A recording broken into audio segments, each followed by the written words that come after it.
A gente volta a falar agora sobre a situação no Rio Grande do Sul. O estado que ainda enfrenta uma situação terrível. Essas imagens são impressionantes, né? Você vê o transbordamento dos rios, ainda quase 50 pessoas que estão desaparecidas, quase 50 pessoas que já morreram. O estado ainda enfrenta a destruição deixada pela passagem do ciclone. E detalhe, tem alerta para novas tempestades. A gente conversa agora ao vivo com um prefeito que está bem conectado com tudo que está acontecendo, o Marcelo Calmo, que é prefeito de Lajeado, uma das cidades mais atingidas pelo ciclone. Prefeito, primeiramente, obrigada, pela gentileza de conversar com a gente. Eu imagino que vocês nem estejam descansando direito, dormindo direito, que é uma tragédia inacreditável. Começo lhe perguntando, por favor, hoje por aí, diante dessa previsão do tempo, a gente tem chuva, ou o tempo está fechado, ou o sol colaborou um pouco para baixar esses níveis? Bom dia. Bom dia, Elisa. Bom dia a todos que assistem a CNN Brasil. Hoje a previsão é de um dia muito quente, é de um calor de mais de 30 graus. E a partir de amanhã, uma nova frente fria entrando, e principalmente pelo sul.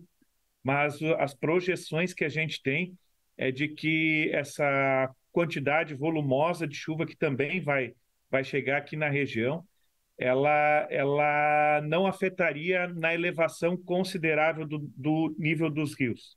Apesar disso, sempre que se faz projeções meteorológicas, a gente corre um grande risco de estar prestando uma informação que depois ela não venha se confirmar. A gente segue pedindo atenção a todas as pessoas que nós já estamos aqui em Lajeado numa etapa de retorno das famílias para suas residências. Então, o pedido especial é esse.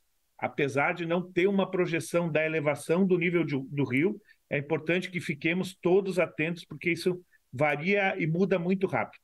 Perfeito a gente ter esse seu olhar, prefeito, de como é que está a situação hoje na cidade, temperatura, se já está com cara aí de chuva, então menos mal que tem uma previsão de temperaturas mais altas, apesar da previsão de haver uma chuva um pouquinho mais intensa nas próximas horas. Hoje, prefeito, quantas pessoas em Lajeado estão desaparecidas e qual é o registro de pessoas que morreram aí na cidade do senhor? Nós temos 8 pessoas desaparecidas ainda, Elisa, e 3 óbitos confirmados. Essa enchente ela teve essa característica que foi tenebrosa. Além da força das águas, nós tivemos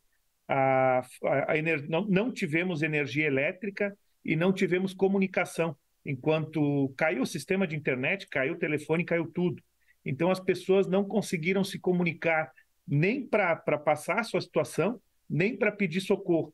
Então foi uma situação assim. Hoje está completando uma semana já do trabalho incansável de toda a região, de todos os órgãos públicos, e vai um bom período ainda, porque essa enchente ela levou e destruiu muitas casas. E a gente tem dito que nós só vamos descansar quando todas as pessoas deixarem os abrigos e tiverem um teto com dignidade. Nós, como eu te disse antes, nós estamos aqui nessa nova etapa de remoção das pessoas para suas casas, e primeiro foram as que tinham condições, onde as casas estavam íntegras ainda. Agora a gente inicia uma etapa de casas que não estão íntegras, mas precisam pequenos reparos, para depois ingressar com alternativas de aluguel social, enfim, para que elas possam retomar a vida normal e a vida da cidade. Prefeito, para a gente poder compreender um pouco a dinâmica da cidade, por exemplo, quando a gente vê tragédias como essa, na região litorânea do estado de São Paulo, região serrana do Rio de Janeiro, você tem a característica da montanha, né? São trechos de serra, aí você tem o desmoronamento dessas encostas e que acaba causando problema para as pessoas. Aí em Lajeado, a gente tem algo semelhante? Ou a gente está falando de locais, como a imagem mostra, mais de planície, e o que pegou mesmo foi... As pessoas não morreram exatamente soterradas, mas sim por afogamento. Perfeito. Nós temos, no fundo dessa imagem, a gente tem o rio Taquari, que dá o nome deste vale. Então, nós nos localizamos numa região de vales, conhecida como Vale do Taquari. E o grande problema é a elevação do nível desse rio. Para tu teres uma ideia, Elisa, a cota normal do rio Taquari é 13 metros. A gente começa a remover as famílias quando o rio atinge a cota 20, ou seja, quando ele sobe 7 metros. Em 2020, a gente teve uma cheia histórica que a gente diz que ninguém da nossa geração viveu. O rio chegou a 27 metros e 30. Ou seja, deu 14 metros e 14 metros e 30 além do nível normal. E esta enchente agora, de 2023, ele foi a 29,50. Então, subiu mais do que o dobro do que o leito normal, subiu 16 metros e 50. Tem um lajadense que trabalha na Agência Nacional das Águas.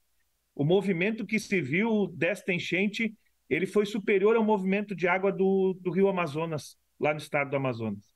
Algo impressionante, ninguém viveu isso na região. E por isso também essa grande dificuldade. Quando tu chega para as pessoas e diz, então, a nossa enchente ela é principalmente pela elevação do nível do rio. E quando o rio sobe, a correnteza que ele traz junto sai levando e varrendo tudo que tem pela frente.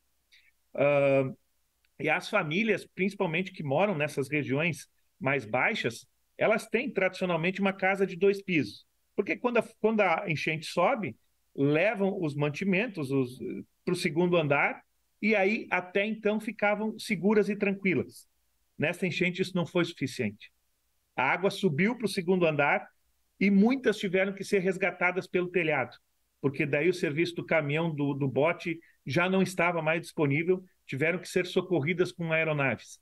E se não tivéssemos o apoio do Corpo de Bombeiros, da Força Aérea Brasileira, enfim, a tragédia teria sido muito maior aqui na região.